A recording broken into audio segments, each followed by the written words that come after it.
परिचय। बच्चों, आज हम जैव विविधता एवं संरक्षण के बारे में सीखेंगे। क्या कोई मुझे बता सकता है कि जैव विविधता क्या है? जैव विविधता एक विशिष्ट क्षेत्र में पाए जाने वाले जंतुओं की विविधता को संदर्भित करती है। बहुत अच्छे रेशमा। सर, हम जैव विविधता का संरक्षण कैसे करते हैं? हम राष्ट्रीय उद्यानों, वन्य जीव अभयारण्य आदि की सहायता से जैव विविधता का संरक्षण कर सकते हैं। इस पाठ में आप जैव विविधता तथा इसके संरक्षण के बारे में सीखेंगे। उद्देश्य: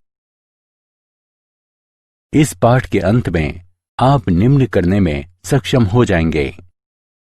जैव विविधता एवं इसके स्तर को बताना, जैव विविधता के प्रतिरूपों का वर्णन करना, जैव विविधता के महत्व का वर्णन करना, जैव विविधता की क्षति की व्याख्या करना, जैव विविधता संरक्षण का वर्णन करना।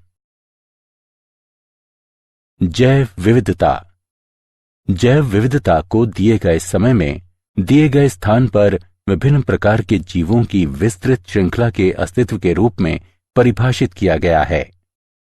जैव विविधता में 3 सोपानिक स्तर शामिल हैं: आनुवंशिक विविधता, जातीय विविधता और पारिस्थितिकीय विविधता। जैव विविधता के स्तर।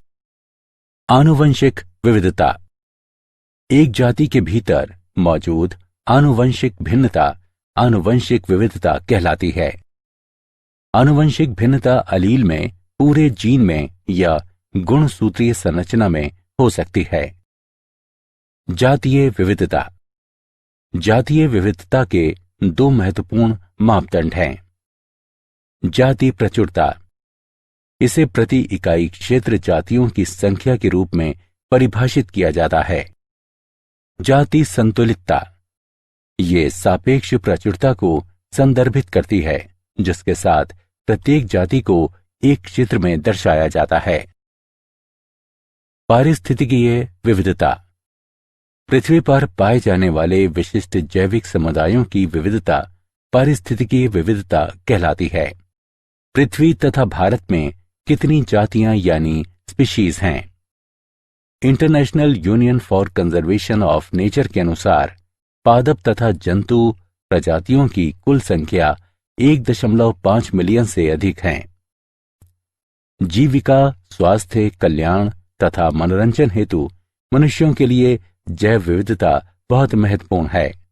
उदाहरण के लिए, मानवता अपना सभी कुछ भोजन, चिकित्सा और औद्योगिक उत्पाद जैव विविधता के घटकों से प्राप्त करती है। वैश्विक जैव विविधता का प्रतिनिधित्व। भारत में जैव विविधता।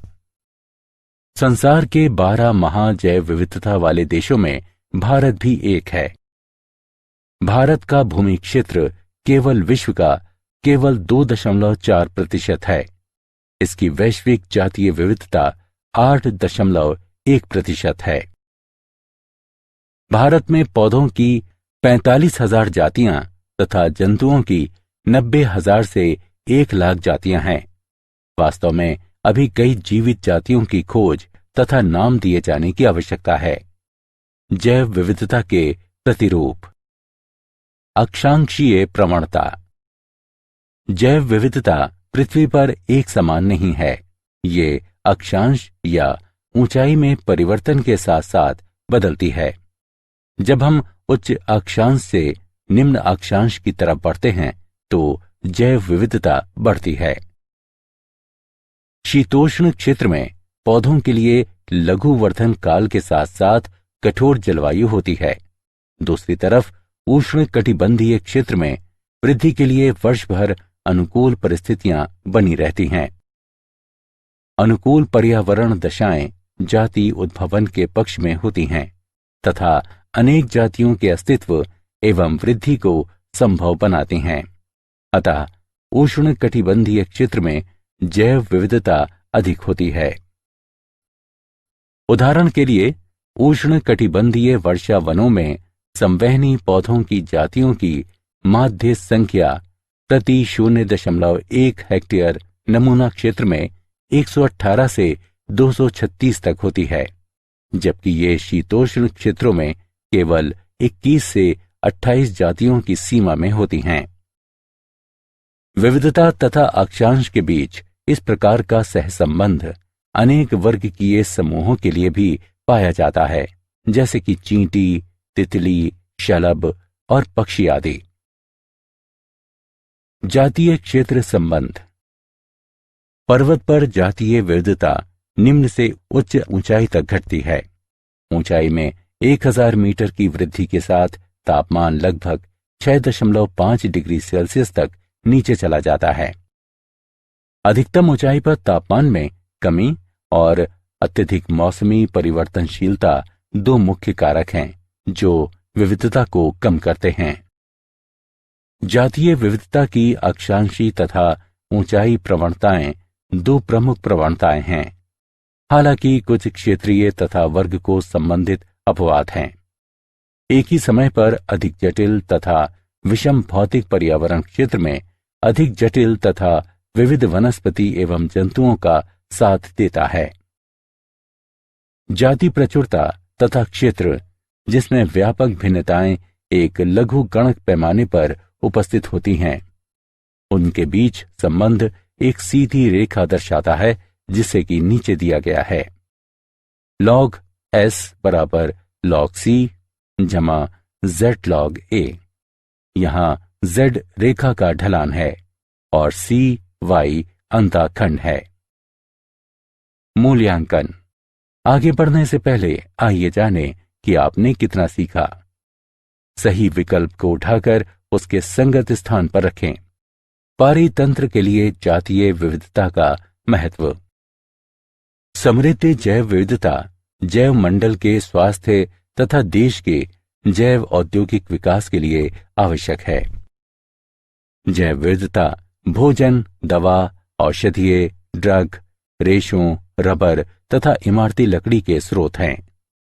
अनेक सूक्ष्म जीवों का उपयोग मूल्यवान उत्पाद प्राप्त करने के लिए उद्योगों में किया जाता है। आधुनिक कृषि जैव विविधता का 3 प्रकार से उपयोग करती है।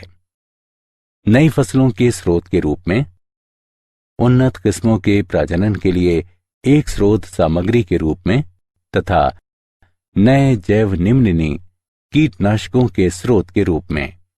पारितंत्र के लिए जातीय विविधता का महत्व।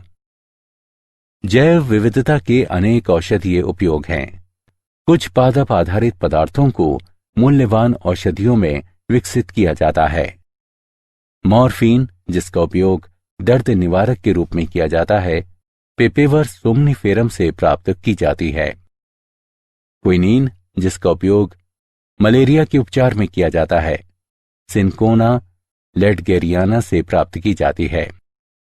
जैव विविधता का अत्यधिक सौंदर्यपरक महत्व भी है। पर्यावरणीय पर्यटन, पक्षियों को निहारना, वन्यजीव, जानवरों को पालना, बागवानी करना आदि जैव विविधता के सौंदर्यपरक पुरस्कारों के कुछ उदाहरण हैं। जैव विविधता की क्षति। मानव क्रियाकलाप जैव विविधता के लिए बड़े खतरे हैं। जातियों के विलोपन तथा परिणाम स्वरूप जैव विविधता की क्षति को बढ़ावा देने वाले महत्वपूर्ण कारक हैं। आवासीय क्षति तथा विखंडन, अतिदोहन, विदेशी जातियों का आक्रमण तथा सहविलुप्तता। आवासीय क्षति तथा विखंडन। आवासीय क्षति जैव विविधता का प्राथमिक खतरा है। प्राकृतिक वास जो प्राकृतिक वनस्पति तथा जंतुओं की रक्षा करते हैं। मानव बस्तियों, बांधों, जलाशयों, फसल भूमि तथा चारागाहों में परिवर्तित होते जा रहे हैं। वन उन्मूलन के कारण जंतु आश्रय तथा भोजन से वंचित होते जा रहे हैं। इससे अनेक जातियों की समष्टि घटती जा रही है। वनोन्मूलन के कारण कुछ वन्यजीवों की जनन क्षमता में गिरावट भी आई है, क्योंकि उनकी स्वच्छंद गतिविधि का क्षेत्र घट गया है। प्रवासी जंतु भी वनोन्मूलन से प्रभावित होते हैं क्योंकि उनके मार्गों में बाधा आ जाती है। आवास खंडन एक पारिस्थितिकीय प्रक्रिया है जिसमें आवास का एक बड़ा टुकड़ा आवास के छोटे छोटे खंडों में विभक्त कर दिया जाता है। प्रायः इस प्रक्रिया का कारण मानव क्रियाकलाप हैं। अतिदोहन। जातियों का अतिदोहन आनुवंशिक विविधता की क्षति तथा पारस्परिक प्रभाव वाली जातियों की व्यष्टि तथा समूह दोनों की जातीय प्रचुरता में क्षति का कारण है। अतिदोहन में अत्यधिक मछलियों का शिकार करना तथा अधिक फसल काटना शामिल हो सकते हैं। 20वीं सदी में अप्रतिबंधित व्हेल मछली का शिकार अतिदोहन का एक उदाहरण है और व्हेल मछली का शिकार करने वाले उद्योगों ने व्हेल मछली की अनेक जातियों को अत्यंत निम्न समष्टि आकार तक पहुंचा दिया। मनुष्यों ने समुद्री मछलियों का शिकार किया। समुद्रों के प्रचुर संसाधनों के कारण यह कभी नहीं लगता था कि समस्या उत्पन्न होगी। बढ़ती मानव समष्टि के कारण भोजन के स्रोत के रूप में समुद्र की मांग बढ़ी है। अतिदोहन। जातियों का अतिदोहन आनुवंशिक विविधता की क्षति तथा पारस्परिक प्रभाव वाली जातियों की व्यष्टि तथा समूह दोनों की जातीय प्रचुरता में क्षति का कारण है। अतिदोहन में अत्यधिक मछलियों का शिकार करना तथा अधिक फसल काटना शामिल हो सकते हैं। 20वीं सदी में अप्रतिबंधित व्हेल मछली का शिकार अतिदोहन का एक उदाहरण है और व्हेल मछली का शिकार करने वाले उद्योगों ने व्हेल मछली की अनेक जातियों को अत्यंत निम्न समष्टि आकार तक पहुंचा दिया। मनुष्यों ने समुद्री मछलियों का शिकार किया। समुद्रों के प्रचुर संसाधनों के कारण यह कभी नहीं लगता था कि समस्या उत्पन्न होगी। बढ़ती मानव समष्टि के कारण भोजन के स्रोत के रूप में समुद्र की मांग बढ़ी है। विदेशी जातियों का आक्रमण। बाहरी जातियां जिन्हें उस स्थान पर लाया जाता है जहां वे पहले नहीं रहती थीं, आक्रामक जातियां कहलाती हैं। आक्रामक जातियां प्रकृति का संतुलन बिगाड़ देती हैं। लंबे समय तक आबादित रूप से रहने के बाद बाहरी जातियों के साथ प्रतिस्पर्धा करने में असमर्थ स्थानिक यानी देशज जातियां प्रायः बाहर निकाल दी जाती हैं या मार दी जाती हैं। अनेक मछलियों की जातियां जैसे कि ब्लू गिल सनफिश और स्मॉल माउथ बॉस, इन दोनों को पूरे पश्चिमोत्तर अमेरिका में व्यापक रूप से लाया गया था जहां वे उभयचर समष्टियों के लिए गंभीर खतरा पैदा कर रही हैं। सह विलुप्तता। किसी जाति की सह विलुप्तता दूसरी जाति के विलोपन के परिणाम के रूप में उस जाति की क्षति है। उदाहरण के लिए, जब एक पोषक मछली विलुप्त हो जाती है तो उस मछली पर रहने वाले सभी सूक्ष्मजीव भी विलुप्त हो जाते हैं। मूल्यांकन। आगे बढ़ने से पहले आइए जानें कि आपने कितना सीखा। निम्नलिखित का मिलान करें।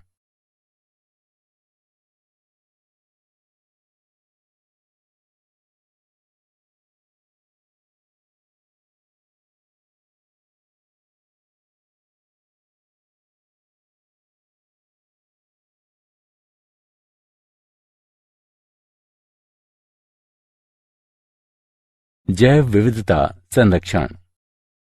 हमें जैव विविधता को क्यों संरक्षित करना चाहिए? जैव विविधता जल चक्र का स्थिरीकरण, मृदा उर्वरता का रखरखाव, फसलों एवं अन्य वनस्पतियों का परागण तथा पर निषेचन, मृदा अपरदन के विरुद्ध सुरक्षा और भोजन उत्पन्न करने वाले एवं अन्य परितंत्रों की स्थिरता सहित पारिस्थितिकीय प्रक्रियाओं को बनाए रखने में महत्वपूर्ण भूमिका निभाती है। जैविक विविधता का संरक्षण खाद्य श्रृंखला के अस्तित्व को बनाए रखने के लिए महत्वपूर्ण पारिस्थितिकीय विविधता के संरक्षण को बढ़ावा देती है।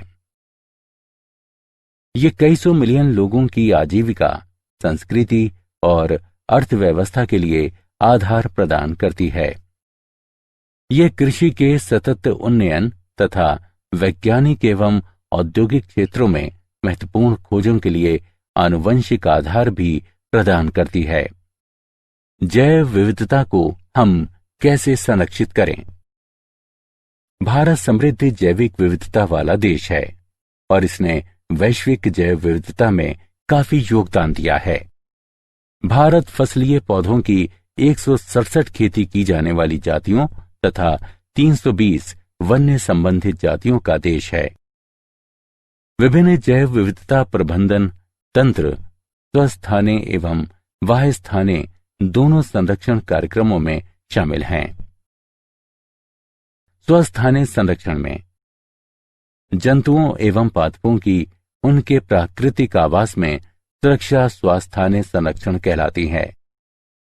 स्थापित प्राकृतिक आवास हैं राष्ट्रीय उद्यान एवं अभ्यारण्य, जीव मंडल आरक्षित बायोस्फीयर रिजर्व, प्रकृति आरक्षित आरक्षित तथा सुरक्षित वन, परिरक्षण प्लॉट तथा आरक्षित वन। पहली पहल 1936 में कार्बेट राष्ट्रीय उद्यान की स्थापना थी। ये कानून द्वारा पूरी तरह से संरक्षित है। पार्क में जलाने वाली लकड़ी बीनना और जानवरों को चराना जैसे मानव क्रियाकलाप की अनुमति नहीं है। अभयारण्य भी संरक्षित हैं, लेकिन इनमें कुछ मानव क्रियाकलापों की अनुमति दी गई है। जैव विविधता को हम कैसे संरक्षित करें? भारत समृद्ध जैविक विविधता वाला देश है और इसने वैश्विक जैव विविधता में काफी योगदान दिया है। भारत फसलीय पौधों की 167 खेती की जाने वाली जातियों तथा 320 वन्य संबंधित जातियों का देश है। विभिन्न जैव विविधता प्रबंधन तंत्र स्वस्थाने एवं बाह्य स्थाने दोनों संरक्षण कार्यक्रमों में शामिल हैं। स्वस्थाने संरक्षण में जंतुओं एवं पादपों की उनके प्राकृतिक आवास में सुरक्षा स्वास्थाने संरक्षण कहलाती है। स्थापित प्राकृतिक आवास हैं राष्ट्रीय उद्यान एवं अभ्यारण्य, जीव मंडल आरक्षित बायोस्फीयर रिजर्व, प्रकृति आरक्षित आरक्षित तथा सुरक्षित वन, परिरक्षण प्लॉट तथा आरक्षित वन। पहली पहल 1936 में कार्बेट राष्ट्रीय उद्यान की स्थापना थी।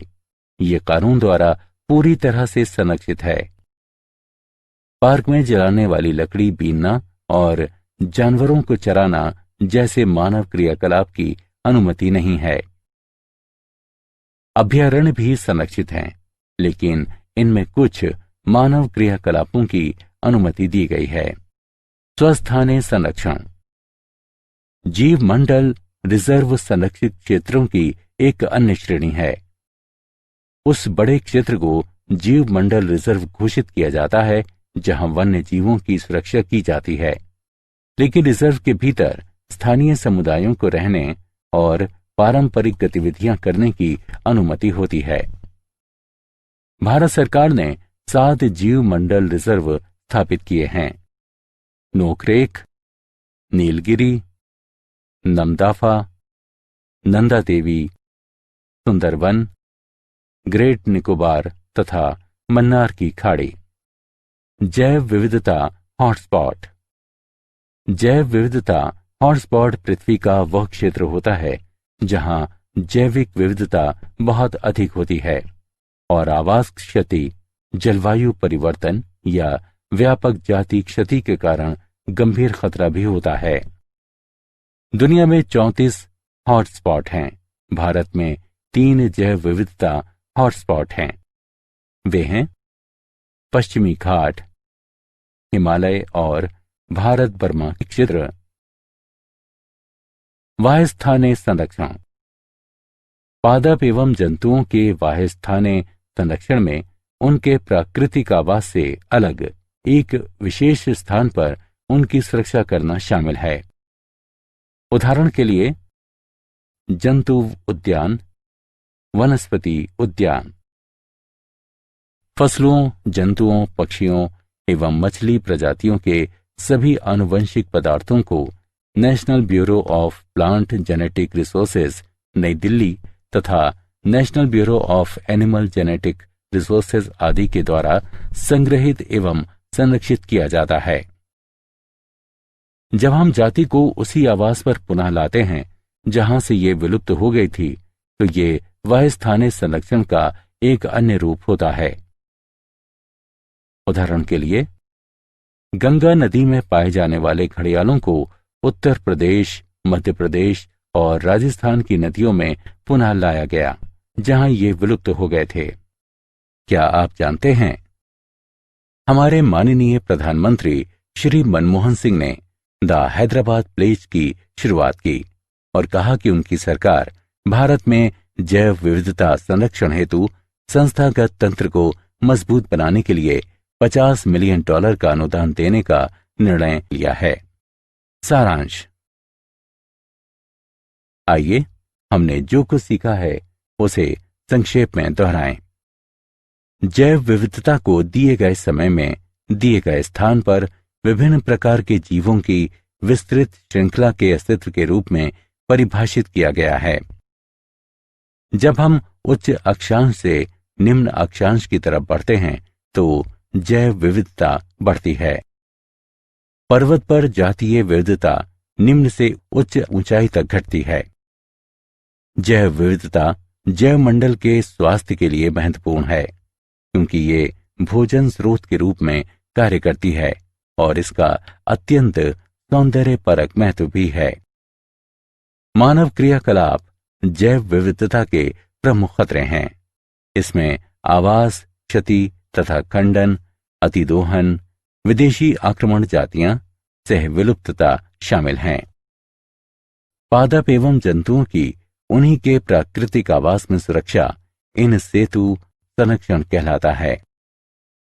पादप एवं जंतुओं के एक्स सेतु संरक्षण में उनके प्राकृतिक आवास से अलग एक विशेष स्थान पर उनकी सुरक्षा करना शामिल है।